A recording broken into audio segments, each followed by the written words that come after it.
Adam from Ecowise here. Look at this beautiful, beautiful flower here. This is, in Latin it's called Ajuga reptans. In English it's called bugle, which is a kind of trumpet because the shape of each individual flower looks kind of a bit like a little trumpet. But when it comes to naming things, there's lots of different ways of naming things in different languages. You can use Latin, and everybody understands Latin if they're a botanist or a scientist.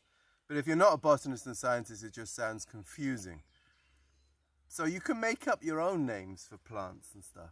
It's kind of fun. Like somebody called this bugle probably hundreds of years ago in England because it looks a bit like a trumpet. But you could name it all kinds of things, from the color or it reminds you of, or where you find it growing, what kind of habitat it's in, even according to your own name. Like lots of scientists name plants and animals after their own names, or people that finance their expeditions to go plant hunting.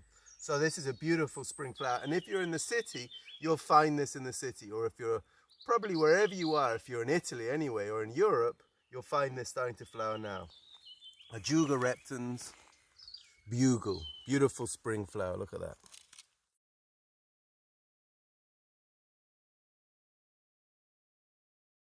Look at this beautiful flower. And if you see, there's lots of little solitary bees with long proboscises probing in to get the nectar. This has got a really funny name. In English, it's called purple gromwell. And it's called Lithospermum is the genus, is what it's called in Latin. Litho means stone and spermum means seed, because it has a seed when these flowers are finished. It's really, really, really hard and a little white seed. But purple gromwell, I call it the Wallace and Gromit plant because I like that cartoon. So again, like I said before, you can make up your own names to things. Find your own connections to things. Don't let names put you off, because a lot of people are like, oh, it's so complicated science because of all these complicated Latin names. Don't let the names put you off. Find your own names, find your own connection. But look at the beautiful colour. Anyway, see you guys. So talking about plants and names, there's two very common plants right here.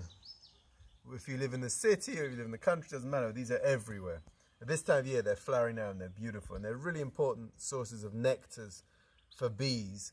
This one here in English is called daisy, Bella perennis in Latin, and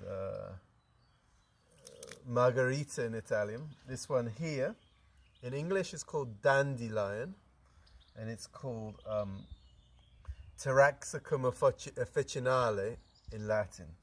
Now, dandelion probably comes from the French or even the Italian. They call it, say, don di leone, or in Italian, lion's tooth. And I keep thinking, what? Doesn't look much like a lion's tooth to me. I think they're probably talking about the leaves, because the leaves have got these kind of serrated edges and look a bit like a kind of teeth, I guess. Although whoever called it a lion's tooth, dente di leone in Italian, has probably never seen a lion, because lion's teeth aren't soft and squishy and green. But it just shows you can call plants whatever you want. Both of these plants, the daisy, the margarita, and the dandelion, both are composite flowers. That means it looks like one flower here, but actually here, lots of tiny, tiny flowers, florets. Each little flower will turn into a separate seed. And you know, probably these dandelions will get the dandelion seeds that are like, there aren't any ready yet because it will be a bit later once they've been pollinated, that you can blow like a clock. But they got lots of funny names, like in English, in Old English, they're called piss the bed, to pee in the bed, because it's a very strong diuretic. It makes you pee as a medicine. They're also edible. All around the world, people eat this. And they've spread to America when the Europeans first went to America, and Native Americans started eating them. So, what would you call it? I've given you a few names in Italian and English and Latin. Look at it. What does it remind you of? Perhaps the way it looks, the color. Reminds me of like gold or the sun, or it's very yellow, or the the yolk of an egg. Oh look, I'm trying to talk to these people. What are you doing, man? Get out of the way. Here's the cat. Catkin's coming. So, she's having a look at the dandelion too. So remind the colour you could look at, or you could look at the shape of the leaves, like they say, lion's teeth. Dandelion is the English. They didn't hear the French or the Italian very well. Say, oh, dandy, not dent or dente. So, dandelion.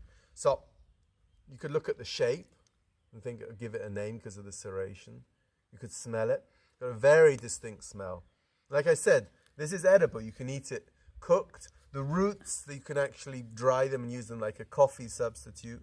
You can use it as a salad, but don't eat it yourselves because you might get the wrong plant and then poison yourself. So, be careful. But perhaps some of you, especially if you're Italian, I'm sure you've got relatives who know about collecting wild herbs. So, what would you call it though? If you're going to give it your own name, dandelion, dantelione, taraxacum, well, what would you want to call it if you wanted to create your own name?